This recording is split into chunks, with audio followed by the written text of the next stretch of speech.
Bonjour et bienvenue dans cette courte vidéo qui a pour but de vous expliquer à quoi servent les périodes d'activité et comment les utiliser dans le logiciel Odys Activité. Pour gérer les périodes d'activité, il faut vous rendre dans le menu Activité, puis le sous-menu Période d'activité. Dans cette liste, vous avez différentes périodes d'activité par collaborateur.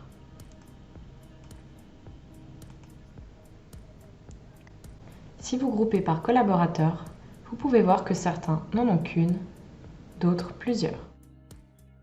Une période d'activité indique un changement dans le taux horaire de travail du collaborateur, dans son droit aux vacances ou alors dans son prix de revient. À chaque changement, une période d'activité doit être créée. Admettons que le collaborateur Dol Georges passe d'un taux de travail de 100% à 80%.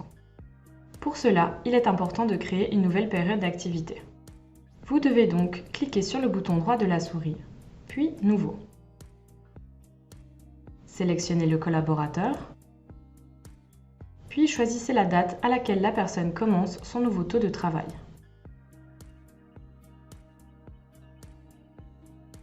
Indiquez le taux de travail hebdomadaire pour une personne à 100%, par exemple 40 heures. Et cette personne va travailler à 80%.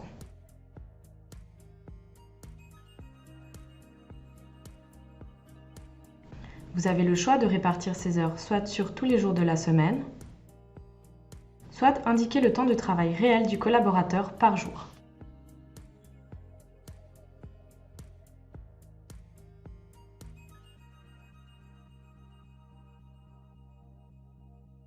Attention!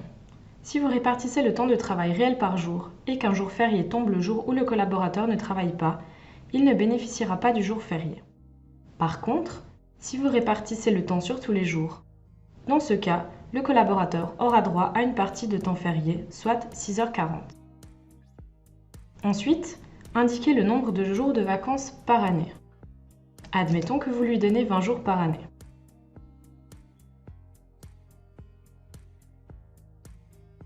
Si vous allez dans les soldes initiaux, lorsque vous créez une nouvelle période et que vous voulez que les soldes soient repris des périodes précédentes, vous n'avez rien à indiquer.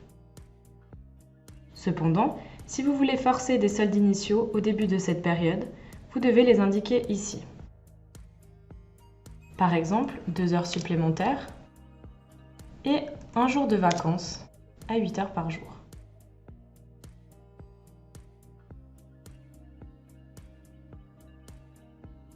Une nouvelle période d'activité peut aussi concerner un changement de prix de revient. Dans ce cas, il faut créer une nouvelle période d'activité en y indiquant le nouveau montant de prix de revient. Puis enregistrer. Il est très important de créer une nouvelle période à chaque changement, car le programme utilise ces données pour afficher l'état des heures vacances que vous retrouvez dans le menu Analyse et le sous-menu Heures vacances. Si un collaborateur quitte l'entreprise, vous devez aussi lui créer une période d'activité spéciale de fin. Revenez dans le menu Activité, Période d'activité. Clic droit de la souris, Nouveau. Indiquez le nom du collaborateur,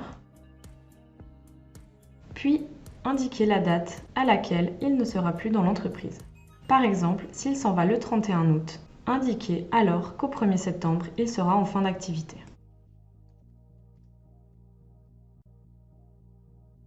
Puis, cochez la case Fin d'activité. Enfin, enregistrez.